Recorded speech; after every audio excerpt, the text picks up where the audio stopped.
that's how the ball started rolling. So I just started living with Candy Cantaloupes, the porno star, and Doug Stanhope, he lived there too. And he was a nightmare, right? Having sex with midgets. Yeah, man. That was hilarious. He goes, you know what? Sometimes it's like doing a 12-year-old girl that's kind of weird, spinning her around. He was crazy. Oh, yeah, he was crazy. Really crazy. And then from that point on, I just met the guy from, Robert Hartman. He owned like 3, improvs. He was a franchisee kind of guy, and just made my dreams come true. So it all worked out, man. He asked you, so you already had a manager en route to LA. Right. Well, he was, thing is that he started this management company. Then he said, I'm going to be too busy, so I'll help you find a manager. So I go, all right. And then on the way to Laugh Factory, everybody was there. Messina, a lot of people were there. And when I get there to do the ABC showcase, Joe Rogan decided to step in. They go, Pablo, we're going to have to take you off, man. Joe Rogan's not supposed to be doing this. He jumped in. He was doing the tiger bit, the piss thing. And it was so funny watching my agent going, it's just, you know what, Pablo, we're going to take you off. Okay. But anyhow, he's really dirty. But anyhow, he keeps laughing at Joe. And Joe gets off. So I had to go after Joe. So I just took my best stuff. I took my ending stuff, my closer stuff, and just put it up front. And I got the audience immediately. And Joe just looked at me. And that's how we became friends. He was like, really good. He goes, you know what? I didn't think anyone can follow me. I was like, well, I had to take the good stuff, the back, and kind of, it was like 6 minutes. So when I got off stage, my manager goes, hey man, I want to handle you. Is that okay? And I go, sure. And Rick Messina offered me to, go and hang out with him. And I said, I'm just going to stick with Rob if that's okay. And that's how it worked out. And since then, I own some clubs. I'll put you in the clubs. I'll work you, as a feature headliner. And he just developed me. And it was, it was a crazy life afterwards. But other than that, it was a dream come true. So. And this was 97? 97, yeah. 97. Right. You were already throwing heat. And it was a good time. That was when I met Stanhope in 91, and then we reconnected in 96. Right. And then I opened for him New Year's 96. Wow. And we were talking, and he was talking to me about the Latin thing.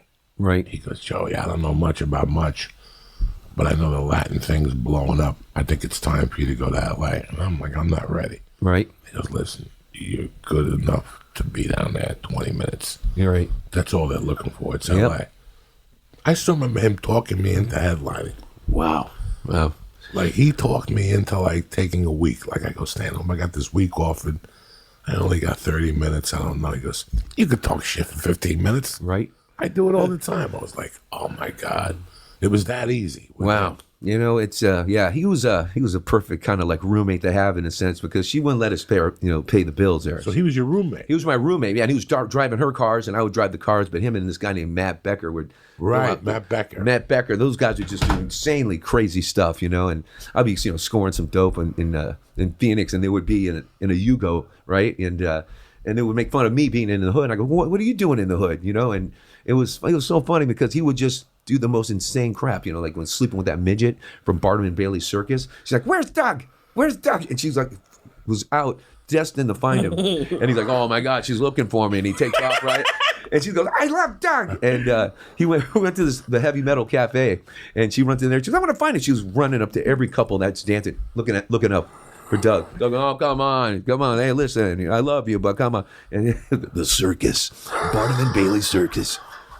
Meet Doug. Then he started, taking his clothes off and stripping, and that was like a little fetish of his. He goes, I'm addicted to it. And I go, well, just getting in front of. That's quite a roommate you had. Yeah. He was, we got a few arguments here and there, but he was. I don't think he even smoked pot. He just smoked, those 100 cigarettes and booze. Yeah, and he come up with this coffee.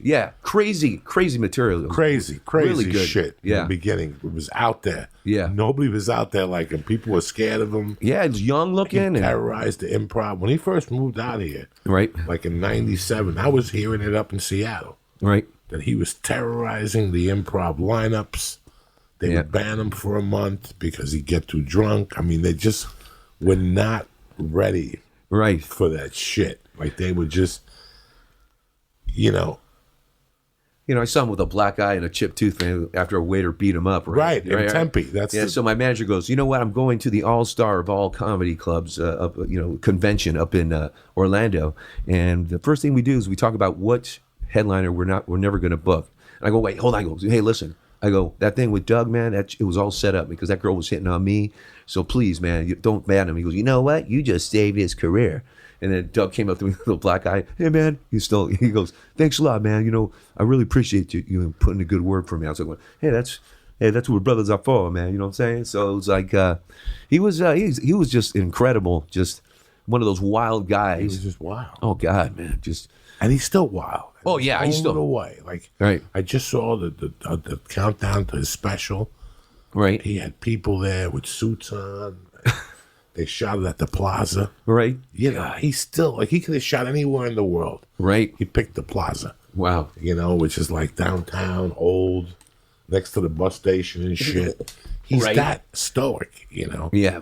So now you're both up here at 97. He's fucking dating a chick from that fucking TV show. Yeah, he was dating a few. I think he got married somewhere in between there. Yes. And then him and Matt Becker went on this ride. They got kicked out of Candy Cantaloupe's, house. And he goes, you know what? I'm sick and tired of you taking my dog. They had a dog with them. We had to take care of her dog, and the dog got mange or something. So Doug was like, hey, listen, we're going to take her other car, so don't let her know that, we're taking her car, because the Yugo was just planted there. And but she ended up catching him, right? And he goes, you get out of my house, right? So he goes into the Yugo, and they pushed the Yugo out, and they took a video camera, and for 4 weeks, man, they filmed forest fires, them running through concerts and opening up outhouses when people were taking dumps. It was so hilarious. And it was sex. It was a perfect 10-hour video of them on the road. And if he just could pull that footage out, it'd be hilarious. But it was most decadent.